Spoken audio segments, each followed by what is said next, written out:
broadcasting across the nation from the East Coast to the West, keeping you up to date on technology while enjoying a little whiskey on the side, with leading-edge topics, along with special guests, to navigate technology in a segmented, stylized radio program. The information that will make you go, Pull up a seat, raise a glass with our hosts as we spend the next hour talking about technology for the common person.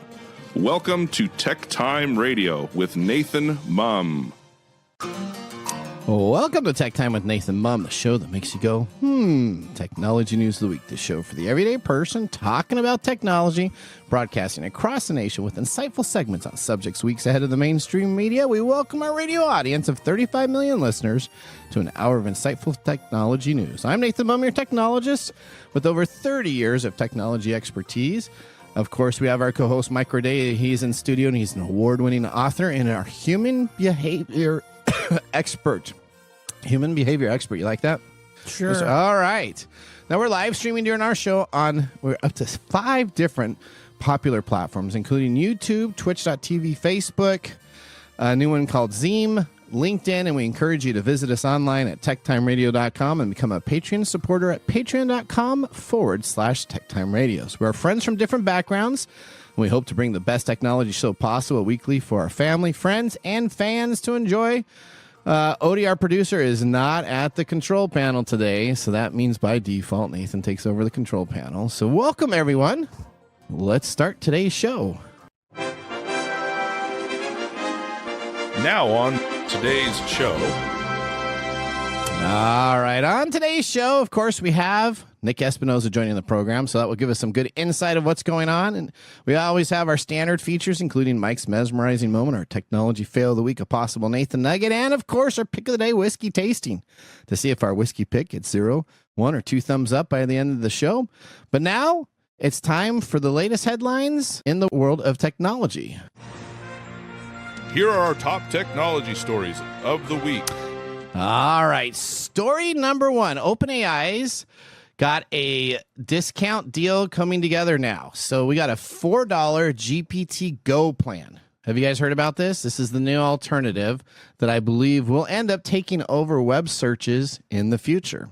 Let's go to... It's going to be a GPT Plus plan in 2 months. Well, there is a GPT Plus and a Pro plan, which we'll talk about also. So they're already there, too. But this is a $4 GPTO plan. Let's go to Lisa Walker for more on this. The Go plan was launched as a budget-friendly subscription at just $4 per month, giving users access to advanced AI tools in emerging regions. OpenAI could start offering ChatGPT's premium features to more users worldwide, and the U.S., in just a few weeks. According to OpenAI's current pricing tiers, ChatGPT Go unlocks access to GPT-5, expanded messaging and uploads, faster image generation, and custom GPTs. While the features are trimmed compared to top-tier plans, it still delivers more than what the free tier offers. Now, back to you guys in the studio. All right, so let's talk about this. So we have this now is live in India and Indonesia. If you are using the free version of ChatGPT, it actually nudges you to upgrade your free account to this ChatGPT 5 budget account.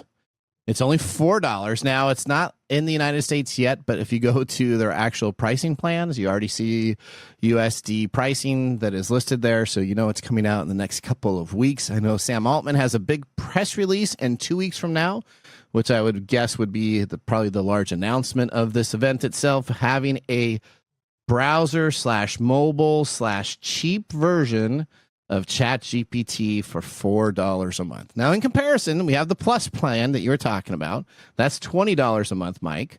So with that, you get ChatGPT 5 with advanced reasoning. You get the Sora video generation. You get codec agents and expanded deep research. Wait a second. If I pay more money, it will think better? That's exactly.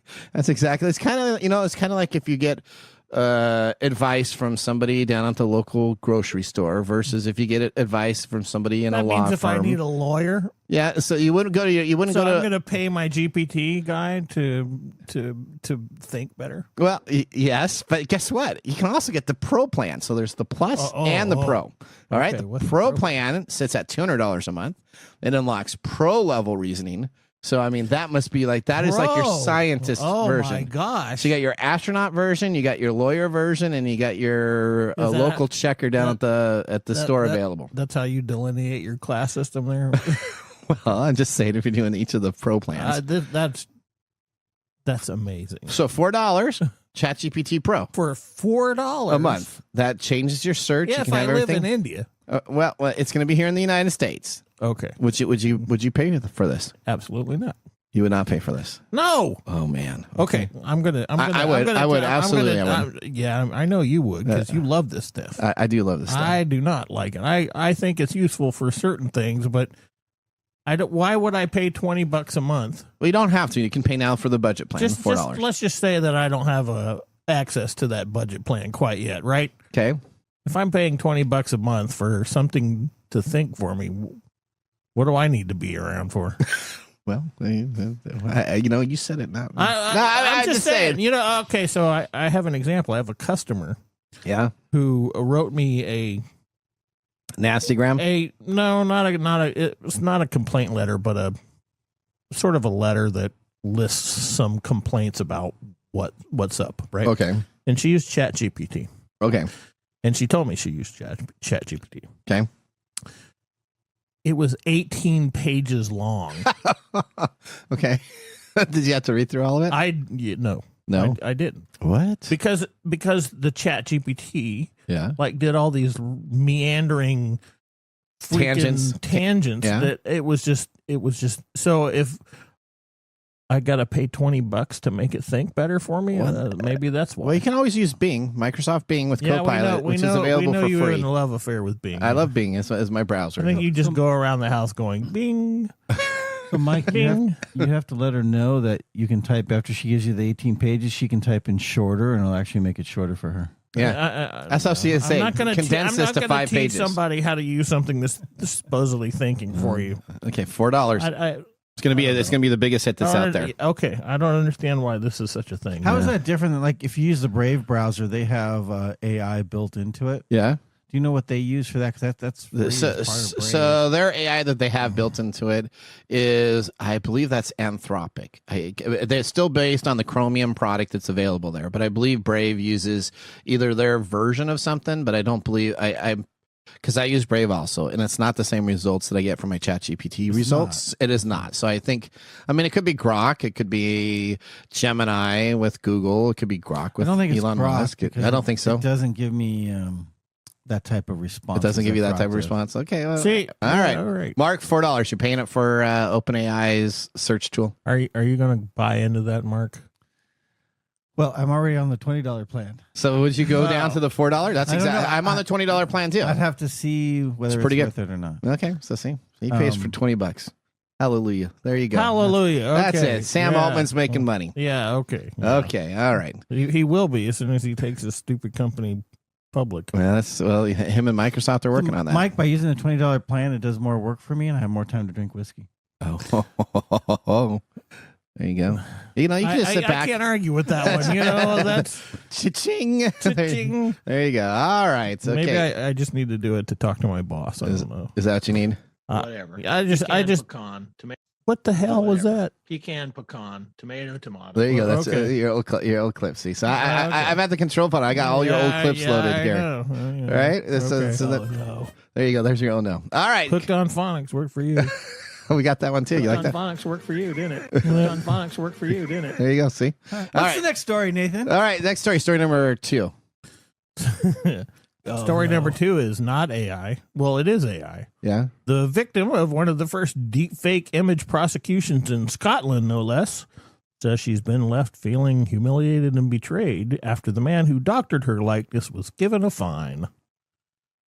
So this person was alerted to deepfake images bearing her face by a friend. Colin Brooks, of 25 from Glasgow, became one of the first to be convicted of using AI technology to create and share deepfake nude images after admitting the offense in court last month. So the woman, Sophie, which is not her real name, told BBC Scotland that crimes using AI should have their own legislation and that penalties should be higher. And the Scottish government responded by saying that it is considering that. we all know that I have a problem with deepfakes, Yep. as we all should. And Is it because your face has been put on one, or because you want your face put on one and it hasn't been done? neither. No. Okay. Neither. Okay. I mean, what's a deepfake, right? It's a fake Deepfake picture. is a digitally manipulated image that replaces person's likenesses with, convincingly with other images, right?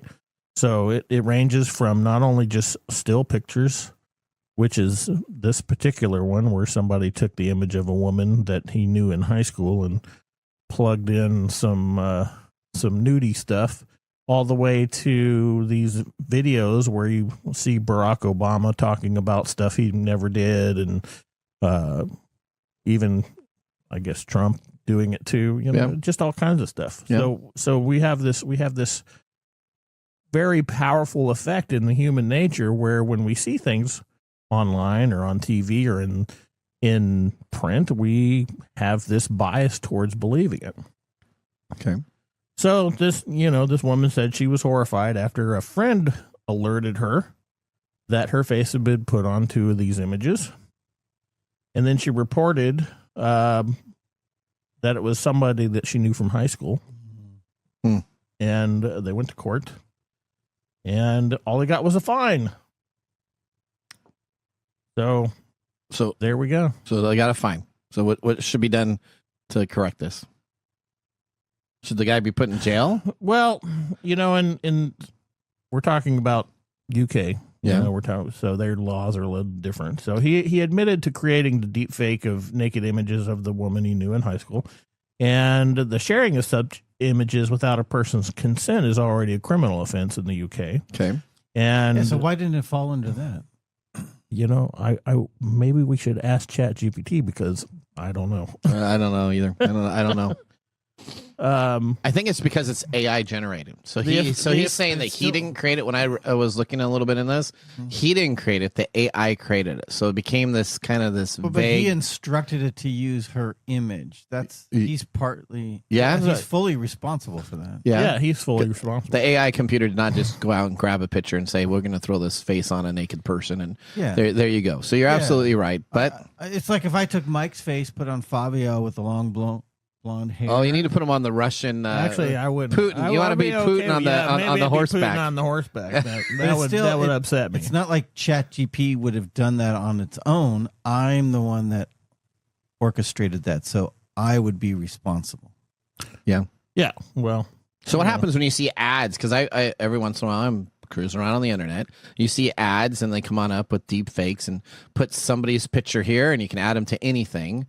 Right. So if I put that picture in there, I mean, I use Jib Jab, right? Jib Jab is kind of the very first funny little cartoons that you can do. Your mouth talks. It's kind of like South Park, old school type of deal. And I put people's pictures on there. Does that mean that you need to give consent to that? I sent those out at Christmas time with normally people from my company that I'm working with. They're kind of funny. I mean, so it's kind of this gray area. Well, it is a gray area because we aren't. That's what we're talking about exactly. Yeah. We're talking about consent and non-consent.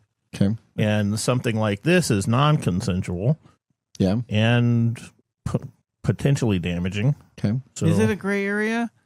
Because you can do that for your own pleasure to look, but if you start sending that out, I think that's the big difference, right? I think that's as soon as you start sharing it out. I mean, if you did it on your own privacy, I don't.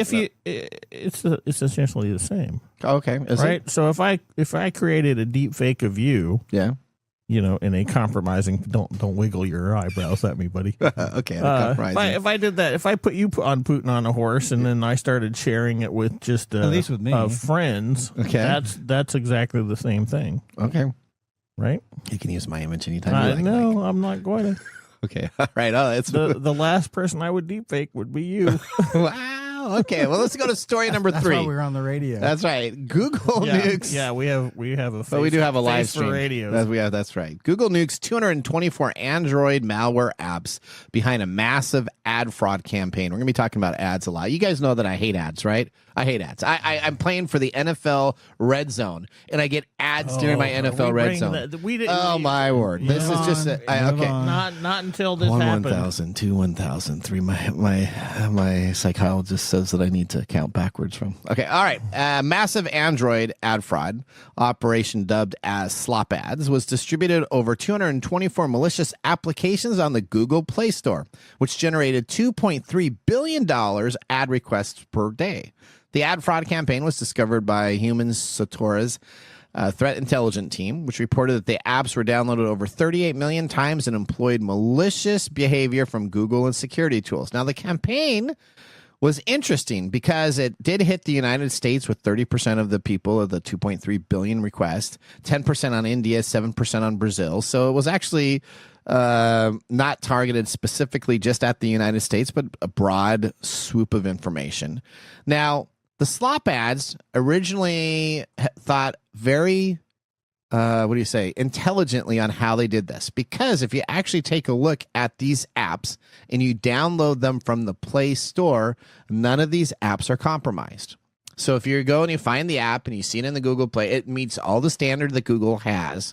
But what happens is a lot of times in TikTok videos and in other Reels and other areas, you get links to say, hey, go and download this app, or you get this through Facebook or even emails or texts, download this app. When you actually, though, clicked on the link, what it did is it actually downloaded a module in front of the application, which was then used to control and configure encrypted configuration files that contained URLs for ad fraud, malware modules, cache out servers, and JavaScript payload.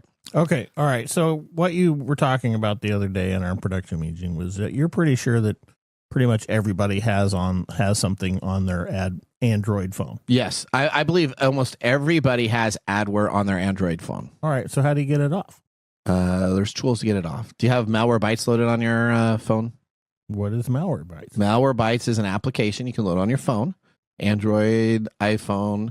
It's a free version or a business version. And it'll actually go through and scan and take a look if you have any of those compromised ads. There's a couple other tools, but I like Malwarebytes right now just because they haven't kind of sold out, in my opinion, as some of these others. But if you actually scan and run that, you'll probably find out that you are compromised and have 2 or 3 items on there. You know what, Mike? Ask Nick, when Nick is on the show, how he feels about Android devices, because I think almost everyone's been compromised. I have an Android phone, and I have to run it because I won't even download stuff, and I'll see NFL scores, I'll see this, or see something come up, and then all of a sudden my phone starts running really, really slow again, and then I go and I search on it, and boom, it's got stuff. Well, I have a question that you may not have the answer to, but maybe it'll get to the Android folks. Okay. Why doesn't Android put some anti-malware stuff on their phone in the first place? Well, I think if you have like a Verizon plan, they say that they come with their Verizon Protect, and they charge you like $9 a month for it. T-Mobile has a protection plan because you can jailbreak these devices. You can go into the kernel and do different stuff. It's because it's a mini computer that Android isn't as well adapted as, I would say, Apple in their iOS to make sure that those things are taken care of. You know what? Let's ask Nick that. I don't know okay, if Mike? it's well adapted versus iPhone is more closed architecture. Okay. Okay. All right. So I just looked at Malwarebytes. Yeah. You have to do a free subscription for 7 days. Yes, you do. Yes, you do. Is there anyone that works that you don't have to? That's the only one I would try. There's ones that you don't have to pay for, Mike, but they have malware in them. Yeah, they have malware in them. You can download that free VPN and service anytime you want. All right. Well, that ends our top technology stories of the week. When we return, we have Nick Espinosa from Security Fanatics. He's going to be joining the show. We're going to ask him that Android question, and he's going to expose some scams in advertising. You'll find that out next. You're listening to Tech Time with Nathan Mumm. We'll be right back after this commercial break. Looking for custom glass solutions for your next commercial project? Hartung Glass Industries is your trusted partner in custom glass fabrication. For over 100 years, Hartung has delivered proven manufacturing expertise, comprehensive product offerings, and dependable service and quality. From energy-efficient facades to custom shower doors, we create glass solutions tailored to your project needs. With 8 facilities across the U.S. and Canada, we combine national expertise with a local touch-ensuring faster service and unparalleled customer care. Hartung Glass Industries, where quality meets innovation. Visit hartungglass.com to learn more. All right, welcome back to Tech Time with Nathan Mumm. Our weekly show covers the top technology subjects without any political agenda. We do it by verifying the facts with a little sense of humor and, of course, with a little whiskey on the side. Now, Mark Gregoire, I'm so glad to see you back in the studio. Hey, buddy. All right, it's been a while. I didn't know if it was my bad BO that was causing you to drift away or other things, but I'm glad you're back. Acknowledge the BO, dude. Well, you know, all nerdy No, people 'cause then normally you'll have a stop little bit. hugging me. That's right. Okay. Okay. I'm sorry. I didn't mean to get into the really super personal stuff. Our little bromance. All right, Mark, Hey, what do we have? What have you chosen for us today? Today we're drinking Baker's Bourbon 13-year-old limited edition single barrel. This is the 2025 release. Okay. Now, from Beam's website, this extra age expression explores how time and location in the warehouse drives distinction from barrel to barrel. While the notes of every barrel of Baker's offers a unique tasting journey, you can expect a few defining characteristics. Fruit, vanilla, and caramel on the nose, medium-bodied and flavors of oak, toasted nuts with vanilla and fruity notes, with a finish that is robust, medium-long, and warmly rounded. Oh, Very nice. Now, for those whiskey nerds out there, this particular barrel is 0002788213. So if you have that number, you're drinking the same barrel as us. oh. How many barrels do you think are out there? I have no idea. Okay, so it's like one big large bat. Because I know I have a friend that does wine. Each barrel, depending on the yield, probably gives about 200 bottles, Yeah, let's say, on yeah. average. I was gonna say that. If they have 15,000 bottles across the U.S., you do the math. Okay. All right. Okay. All right. Okay. So I scanned my phone with malware bites. Yeah. How many threats do you think I have? Well, you're very excited about this, so it must be 0. It is 0. Okay. All right. Well, 0 threats detected. Okay. Okay. Well, good job. So we'll have to take a look at what Nick comes on next to do that. How about the whiskey? What is your taste on the whiskey there? 0 threats. On the whiskey also? Yes. Okay. 0 threats. Well, he doesn't know about the whiskey yet. So let me tell you, Mike, so you can be more excited. This is from Beam Suntory. Mhm. It's from the Jim Beam Distillery in Claremont, Kentucky. It's a straight bourbon, aged 13 years old. It's 107 proof. The mash bill is 77% corn, 13% rye, and 10% malted barley. In this bottle, MSRP is around $150 Very nice. because they give you a I beautiful like it. cork. Look at that cork. That's a Nathan That's a cork. cork. That's a Nathan That is a cork. I liked it from the very first sip. And it's got a lingering little taste. I like it a lot. All right. Yeah, Now- that's called a finish, buddy. Is that Now, finished? don't Okay. forget to like and subscribe and give us tips. You like how I threw that in there? I for said you? give tips. Yeah, give yeah, tips. give I tips. like that. Yeah. Tip us now, because that way we can put 25K I of listened it. to last Did week. you That's listen right. to the show Even though last I wasn't week? here, I listened to your show. Yeah. Yeah. Would give us Now- tips. Now drink responsibly. Heaven can wait. All right. Thank you so much, Mark. I love seeing you back in this. What if it can't wait? Heaven can wait? What if heaven can't wait? I think you can wait. All right.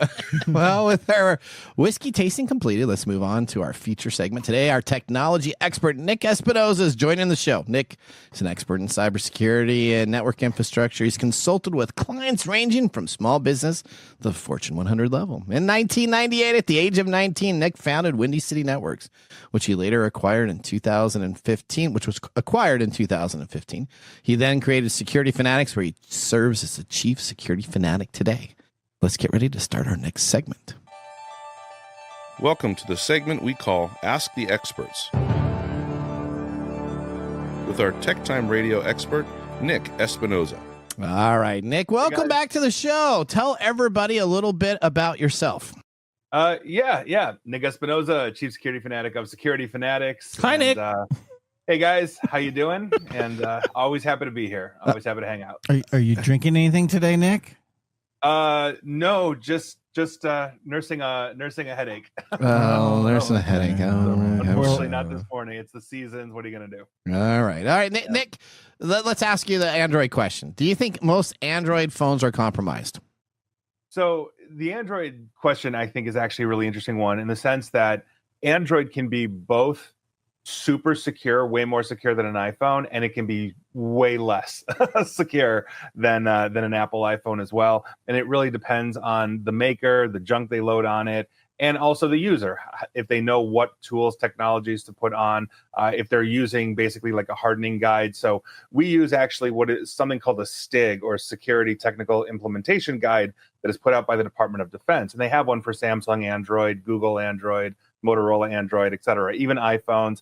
And it is a really good checklist to go down and really start hardening a lot of the different settings and controls that you have in a mobile phone. Because to your point, it is just a computer, right? It just happens to be in your pocket, and you happen to be able to make phone calls with it too.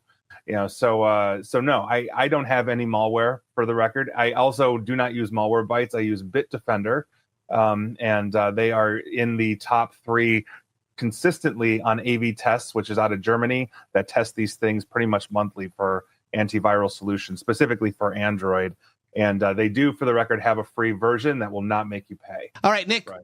Let's move on. We love Ferris Bueller's Day Off, right? So Ferris hacks into his grades and makes changes in a most impossible way ever.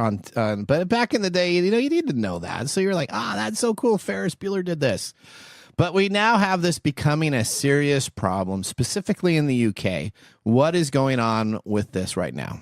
Yes, and Nathan, for the record, if any of you guys ever come to Chicago, we can do the Ferris Bueller tour. Okay, and you can see all the places that the gang was at. But yes, this is a fun one, and quite frankly, I think it's a little nuts. But the ICO, or Information Commissioner's Office, in the UK, basically put out a report that said 57% of insider attacks at like universities and whatnot are the actual students figuring out how to get into stuff. Now, I don't know if that number is necessarily true or not, but they say since 2022, that essentially has been the issue. They looked at 215 incidents in schools, colleges, universities, and all that kind of stuff. And so this actually is a big issue, right? Because students are trying to innovate. And this was me at 14, right? I was basically, well, my school ran Novell NetWare and had AOL dial-up, so that was easy to get into. But the point is that I think personally, they should be getting training. There is obviously some kind of inspiration here, some kind of requisite knowledge, some kind of curiosity that if the UK school system, or any school system, was smart about, they'd actually start fostering this kind of education and say, hey, there's something here. Let's put them through these kinds of classes, get them educated in security. On top of it, give them morals and ethics classes so they don't go the wrong way. But I think overarchingly, this is really interesting. But I think it also shows that the kids aren't just sitting on the couch, scrolling through videos. There's an actual aptitude here that if we ignore, I think it's to our detriment in the cybersecurity field. Yeah, I totally hear you. So let me ask you the next thing. We talked about the Android hack, right? Yeah. All right. So now let's talk about what is coming up with all these ads. Every company is doing more and more and more ads. What can we do to figure out a way that we don't have all of these ads that are available and what's going on? Throw your phone away. So I literally just did a video the other day basically stating we're never going to get rid of ads. We were never going to get it. They are trying to monetize absolutely everything. Even I promise you, Mark Zuckerberg's new glasses and all that kind of stuff. We're going to be talking about that on our technology fail. What a perfect fail online, right? Yeah. Okay, I didn't want to I blew it, I guess. Sorry, but keep on telling us more ads. No, it's all right. But yeah, I mean, so if you look at it, we have ads coming in Windows 11 now. A Windows 11, an operating system. Yeah. So explain this to me. So I pay for Windows 11, right? Well, what's really interesting is I don't have to pay for Windows 11 because Windows 10 is going to be around now for another 3 years with security updates, and then after that it'll be around for another 3 years because they've made promises to people that it was the last operating system, which they're in trouble with. But if you do upgrade to Windows 11, I pay for that operating system to upgrade. I pay to have that running on my system. You're telling me I'm going to get ads in this? Yeah, so here's the interesting part about this. So if you have a Microsoft 365 subscription with Windows 11 and they really, really want you to have that, right? Essentially, as it starts to end, right? You're coming up to that period, you may start seeing full screen ads in Windows 11. And so this is essentially what happened on September 12th, like this past Friday, like a week ago. Microsoft basically released a preview build. These are the builds that journalists get, that IT teams get, that developers get, so we can kind of see what's coming in Windows. And it contains something called a Scoob, which is a second chance out-of-box experience. So that's basically what it is. It's a full screen thing you can't get away from unless you interact with it. And it's there just to nag you, essentially, to buy Microsoft stuff or to renew Microsoft stuff. So I actually have that on my Office 365 account. I think we're going to see a lot this. of lawsuits coming down the. I have an ad that popped up. I have Windows 11. This actually happened to me. This is exactly Office 365 on an account. I shut it down. And so what happened is when I relaunched that PC, it said, hey, you know what? You don't have a current active license. Do you know what I got? In the OS, at the very bottom of the bar, it actually came from the bottom of the bar, loaded up, and it says, you need to upgrade now, or these are your three options. You can do the cloud version. You can do this. You can do this. And I could not get out. There was no X button to get rid of it either. So I'm like, what? I alt-tabbed over to try to get rid of it. I got so mad at it. I had to restart the machine to have it take it. I could not even close it. I don't know if I'm on the earlier build. So I do have my Windows Update settings set to get early builds instead of just the release builds that were out there. But was that the actual service, Nick, that I actually saw? So it might be. So from Microsoft, and this is directly their release notes, and I quote Microsoft right now, we're introducing a simple reminder that appears as a Scoob screen to let you know that your Microsoft subscription needs attention. For example, if renewal payment didn't go through in just a few clicks, you can review and update your payment method and keep your subscription benefits uninterrupted. So yes, you're going to have to click through things. Even if you're like, say, you know what, I'm going open source, forget Microsoft Office.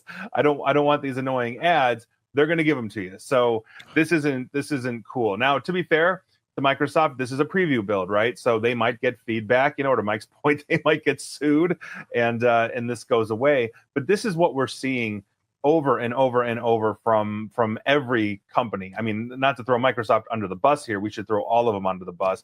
And that's the name of the game, right? Advertising is the core of the internet and why the Facebooks of the world are free. So I have an Alexa device. Do you understand? An Alexa device now runs commercials. And when I ask it to play something, I'll say, like, play my music. It gives me a 15-second commercial before it plays my music. I paid for that freaking Alexa device. I have it hooked up to my freaking thing. Why is it Is he bitching? Yeah. Yeah, you pay for the device, but you didn't pay for the subscription. The subscription service is a part of when you buy the device itself. I shouldn't say play my because of the ad. favorites 80s music and then get a 15-second ad. I'm not paying for Spotify. It's not a Spotify service. It's supposed to be. It's the same thing as watching something on Prime Video now, and you have to sit through 3 minutes of commercials before you see the damn show. Or you pay Amazon a few dollars more a month and they'll get rid of it. The lock screen on a Kindle is an advertisement unless you pay Amazon like $20-$30, right? You can pay for a YouTube premium subscription and you still get ads. At some point, somebody's going to figure out that this is extortion and they're going to do something about it. Really? So I keep on looking.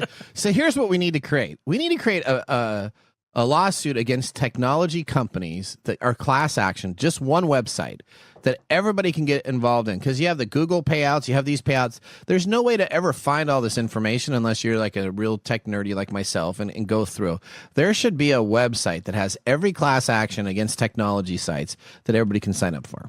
Sure. All the technology companies would actually like that. Would they? I don't think they really prefer to run ads. They're doing that because they offer it for free, because Americans don't want to pay additional costs. If you pass that law, then they have the right, and everybody starts doing the plus model to charge you, and then you're going to get everybody complaining. Because if they charge now, you're going to move to a different platform. But I think Nathan's right. I mean, one of my many day jobs is I occasionally lecture at law schools like Loyola Law School down in Chicago, and got into a really interesting debate about this, that when you have essentially a legal system like today's Congress that can't even vote on what to have for lunch, class action lawsuits are one of those ways that actually shape and craft law, because all the other companies, like if we sue Microsoft for this, Google then sees it and says, oh, we shouldn't do that either, right? So So there is guidance for that, in due to class action lawsuits. Now that said, if we have $1 billion class action lawsuit, we're getting $30 and our lawyers are getting 500 million. Yeah. Right, so I just got a $30 payout from the Facebook thing 5 years ago. Yeah. So Nick, I agree it with was you about class action lawsuits are a way that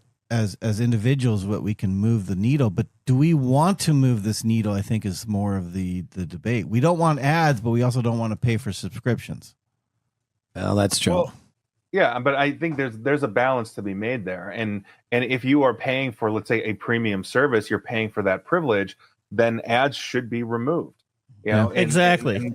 But that's the thing. So you go on YouTube and then you're listening to somebody and they say, oh, and by the way, buy this protein shake and blah, blah, blah. Well, dude, it's not an official ad, but you're literally advertising to something that I'm listening to in an ad break. And the Google censors don't pick it up on YouTube, right? No, but that's how those guys get paid. Yeah. Okay. That's how I get that. I get that. I get that. But at the same token, though, you're also monetized through YouTube, right? You have enough subscribers. YouTube starts paying you for that. Well, you need now you need tips. Now you need tips because now they're taking them. There's a balance there somewhere. We just everybody's suing everybody. I mean, we live in the United States. That's right. All right. The last thing. So we're not going to get to our very last question, which would have been, we're going to have to come back and we'll do that as a teaser for next time you're on. But let's talk about Samsung.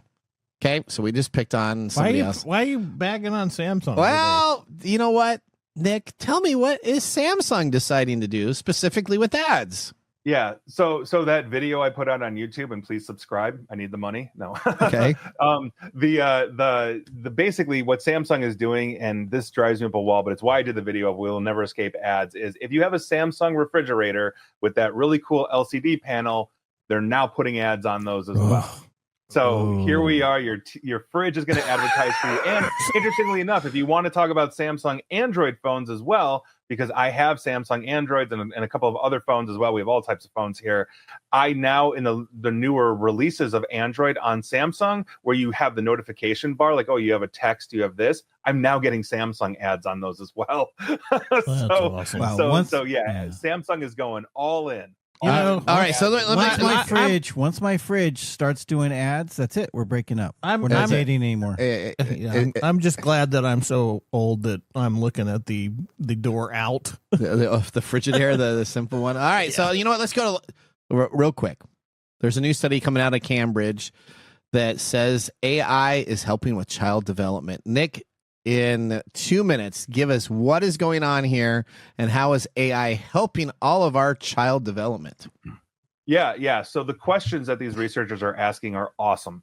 Like, do AI toys affirm love and friendship to a child? And what does that mean for a child's human relationships? In other words, the AI doesn't have emotion, but can it be friendly? But that's not the same as human interaction. Do AI toys share children's conversations with parents or even third parties? And so what does that look like for a child's right to privacy? And if the child knows everything is being recorded, it fundamentally changes their concept of privacy.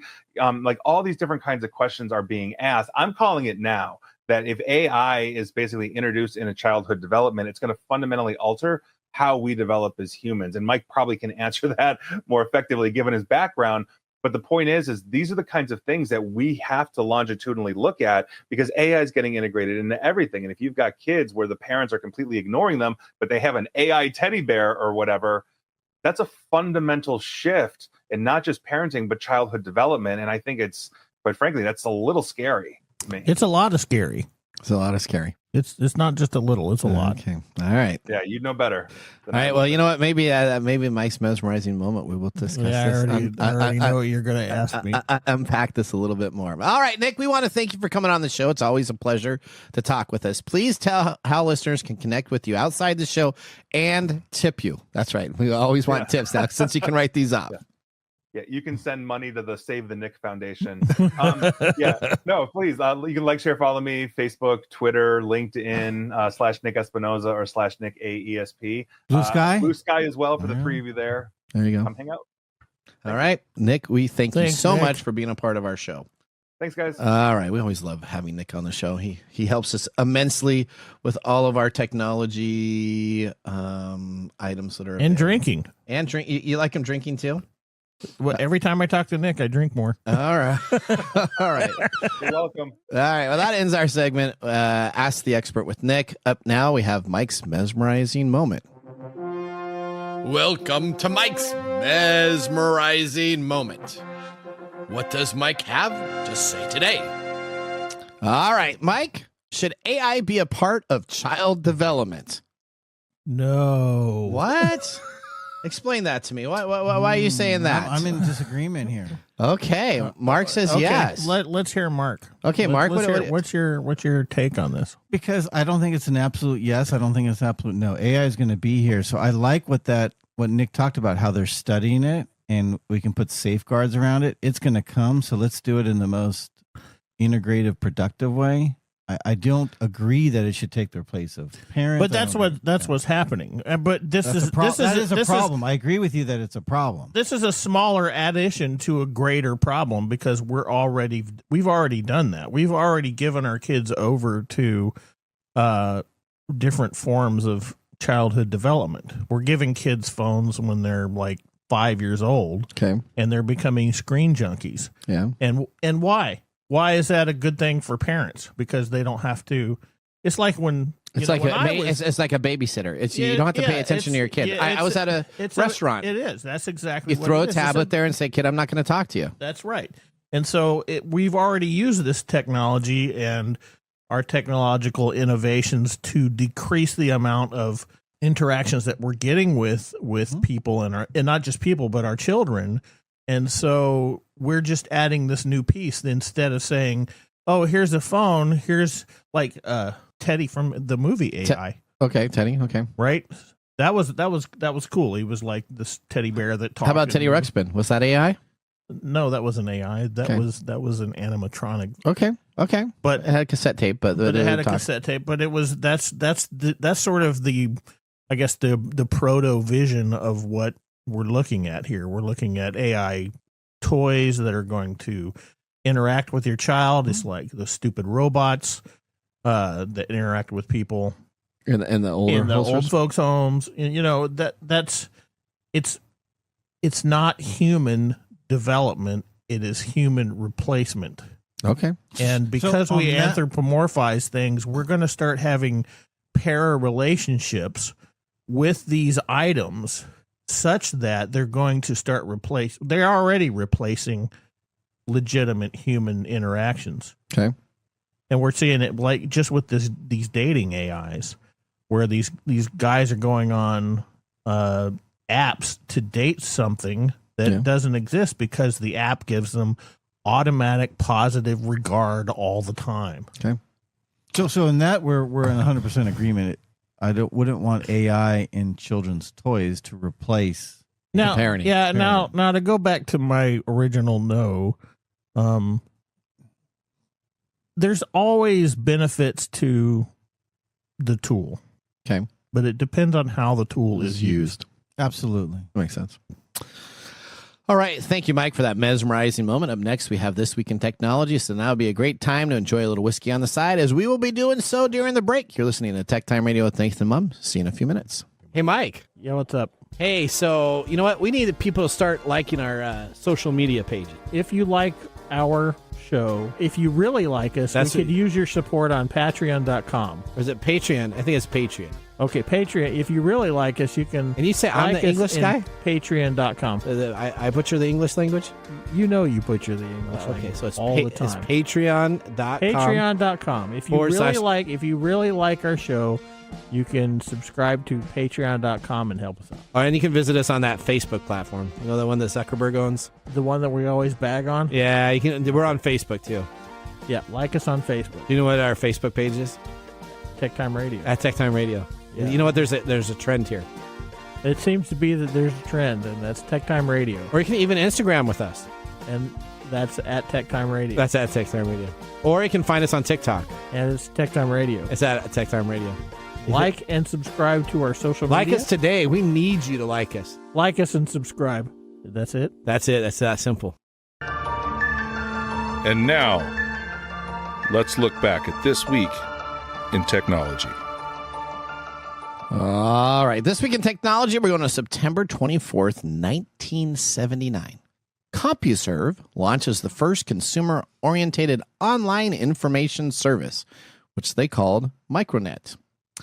Now, this marked the first time a consumer had access to services such as email. The service was not favored internally within the business-oriented space, but CompuServe became the service that was such a hit that it was renamed CompuServe Information Service, or CIS, and became a consumer heaven. By the mid-1980s, CompuServe was the largest consumer information service in the world, and half of the revenue came from CIS. In 1989, though, CompuServe connected its proprietary email system to this thing called the Internet, and then email took off, making it the first commercial Internet service available to send email. However, CompuServe did not compete well with this other company called America Online, or independent Internet service providers that were all across the world in the 1990s, and it soon lost its dominant market position. You remember CompuServe? Uh-huh. Mark, do you remember CompuServe? Oh, yeah. All right. It was a pretty good service.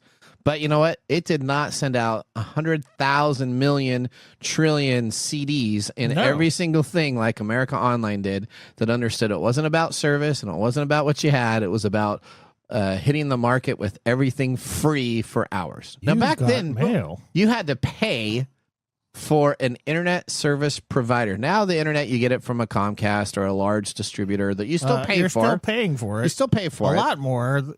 But these, you actually got services back then. So they actually created stories, news, information for you. So when you would actually dial into these services, they would give you kind of the news of the day, because they didn't have the CNNs online or the MSNBCs online. This is where you got your news and your fast breaking information of what was going on. I'm curious. Did you use AOL or Mike? Did any of you have an AOL? I did not. I did. I used AOL for a bit, and then I stopped used and the discs. Did you? Yeah. I used to, make things out of them and throw them at my kids. Did you put them in your microwave? I never put them in my microwave. You're the only one that used AOL. I did use AOL for a bit, but then I went to an internet service provider that was local, and it was a little bit better. And I used a local ISP. I still have my original ISP email. Yeah, I still pay for it every year. Oh, okay. Remember Blue Light came on out. Kmart had its like Blue Light service that was available, and then they had Juno, and they had all these other services across. All right. Well, that was This Week in Technology. We could spend 7 hours talking about what it used to be back in the olden days. But if you want to see some Tech Time history, you can visit us online at techtimeradio.com and watch our older podcast video and blog information. We're going to take a commercial break. When we return, we have our Mark Mumble Whiskey Review. See you after this. How to See a Man About a Dog. It combines darkly comic short stories, powerful poems, and pulp fiction prose to create a heartbreaking and hilarious journey readers will not soon forget. Read How to See a Man About a Dog, collected writings, for free with Kindle Unlimited. Ebook available on Kindle, print copies available on Amazon the Bookpository, and more.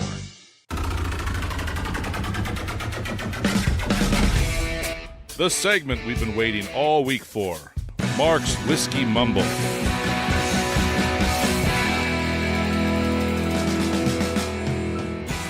All right. I'm excited. All right. So am I. What do we got? December 23rd. So Mike made a nice comment last week that I listened to where he said, when I tie in the whiskey to the day, that I'm very innovative about it, unlike Nathan's pairing. So I appreciate that. Oh, wow. Unfortunately, Mike, I might let you down today. It's very basic today. Oh, you can probably even guess what today is. Today is I Have a Headache Day. No. It ties to our whiskey. Oh. Bakers? Is it like a baker's dozen? National Baker's Day. Bingo! Oh. National Baker Day. Way to go. So baker is an Old English origin. The word bacon, but not C-O-N, it's C-A-N, which means to dry by heat, that is, to bake. It originated before the 8th century and was primarily used as an occupational name for people who bake bread or bricks. So the popular belief is that the name was used to refer to the owner of a communal oven who was in charge of it for a village. Okay. Now, with that, we are drinking today Baker's 13-year-old bourbon, which is named for Baker Beam, the truck-driving, motorcycle-riding grandnephew of the legendary Jim Beam. With each bottle from a single barrel, Baker's 13-year-old is unapologetically, man, I can't pronounce. I am not unapologetically. You're Nathan. What? I said it. I'm here to help you out. You know, I finished my glass of whiskey and I am stumbling. You are Nathan. Pecan, pecan, tomato. there you go. That's right. Now, I do not usually drink Beam products as I find their peanut profile too overwhelming, getting into peanut butter, which I love peanut butter. I don't care for. Really? No. Screwball peanut Screwball whiskey. peanut butter whiskey. Ooh. So when I go into a liquor store and I see Screwball on the top shelf, I walk out immediately. Wow. Now, Baker's So much hate. 13 Baker, I got it all built in. I haven't been here for a few I guess months. so. I get you. Okay. Baker's 13 is an exception. It is a focused single barrel bourbon that leans into warm oak, lots of sugar and caramel with just a hint of nuttiness. The dry rye spice keeps the profile from feeling overly sweet or muddled. The finish is long, slightly tannic, and quietly spiced. It rewards a slow, neat pour. Okay. I like it. All right. Anything else to say there, Mike? No. Okay. All right. You know what, guys? Mike has nothing to say because his glass is empty. My glass, yeah. Whiskey and technology are such a great pairing. Kind of like the Mariners baseball team trying to get into the postseason. You never know if it's going to happen. How is that a pairing? That's the end of the season for baseball. The Seattle Mariners never have a good enough team to just be ahead of it. They always have to come into the last 2, 3, 4 games and try to win it at the last series. I think this is you trying to be innovative. This is just me saying what whiskey and technology are like a great pairing. It's like copy and paste. Is it okay? Oh, There you go. you love that one. You love that. You know, that's an easy. I can't pairing. say that every week. Otherwise, that would be okay. but you don't have to go way into Mariners trying to get into the blah blah. All right, let's move on to our technology fail of the week. Congratulations, you're a failure. Oh, I failed, did I? Yes. Did I? Yes. All right, technology fail is coming from your buddy Mark Zuckerberg. His AI glasses live demo failed spectacular at a major tech event. Not only did the first demo fail, but his follow-up demo after he said, okay, this isn't going to work, we're going to go to our second demo, that one failed also. So he was like 0 for 2. And if you're at a baseball player in the Mariners, 0 for 2 is normally what happens after the first 2 pitches you get. Tech experts say that AI was clearly confused and jumped around due to thousands of Wi-Fi simultaneous connections that were happening at this tech demo. Now, Zuckerberg's AI glasses demo failed at the Meta event that they said was going to be packed with AI information. Now, the Connect 2025 keynote was absolutely hilarious, and you need to go watch the video. Connect 2025 keynote. See Zuckerberg on stage going, well, it should be doing this. It shouldn't be doing this. It should be doing this. The device that they were trying to show was the Meta Ray-Ban display priced at $799, is pitched as the breakthrough in wearable AI technology, except for if you have a lot of internet connections they're trying to connect to it. I guess you don't want to do that. It was a breakthrough. Yeah, well, guess what? Zuckerberg's 2 demos fails left the Meta's new glasses slightly less polished in front of the hundreds of people, and there was laughing and giggling and people that couldn't believe it. Now, this is a note for you. If you notice, Apple no longer does live presentations at their keynotes. They'll have Tim Cook come on out and talk for 30 seconds or so. Then he goes behind the stage and you watch a pre-made video so they have total control over it and you can see what happens. Yeah. Note to self. Is Zuckerberg going to take this advice coming on? Yeah, note to self. If you're doing a live tech demo in today's world, there are so many things that can go wrong. Even if you've done all the testing and you've done all this, you know what? Get that pre-recorded video. Show what you're trying to do with the device, because nothing's more embarrassing than standing on stage saying, oh, let's try it again. Let's try it again. Let's try it again. If he's smart, he could turn this around, because this is a great learning atmosphere. Uh-huh. That they'd never tested those. They tested their them. Glasses with internet Wi-Fi signals that would jump around. Yeah. That's a common thing that you would have. Let's now move into our whiskey tasting. And now our pick of the day for our whiskey tastings. Let's see what bubbles to the top. All right, what do we have, Mark? We are drinking Baker's Bourbon 13-year-old. It is 107 proof, $150. I'm really liking this. I am going to give this a thumbs up. Okay. Well, I'm a fan of Jim Beam already, so this was really good. Thoroughly been enjoying it. Has Whiskey Chris and all of them had a shot at tasting this? No, well, I've already saved 2 ounces for Whiskey Chris. Okay. And to my QFC Lee that supplies us a lot of our bottles, I've already given him a few samples. Okay. All right. Well, you know what, Mike?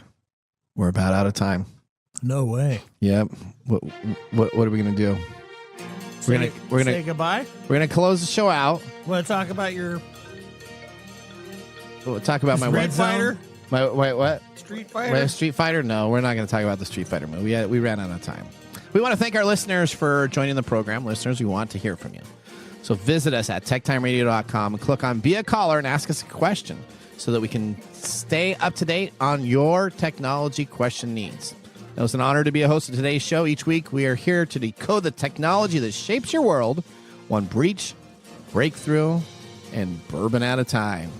From all of us, I will see you next week. Later. Bye-bye. Thanks for joining us on TechTime Radio. We hope that you had a chance to have that moment today in technology. The fun doesn't stop there. We recommend that you go to techtimeradio.com and join our fan list for the most important aspect of staying connected and winning some really great monthly prizes. We also have a few other ways to stay connected, including subscribing to our podcast on any podcast service, from Apple to Google and everything in between. We're also on YouTube, so check us out on youtube.com/techtimeradio, all one word. We hope you enjoyed the show as much as we did making it for you. From all of us at TechTime Radio, remember, mum's the word.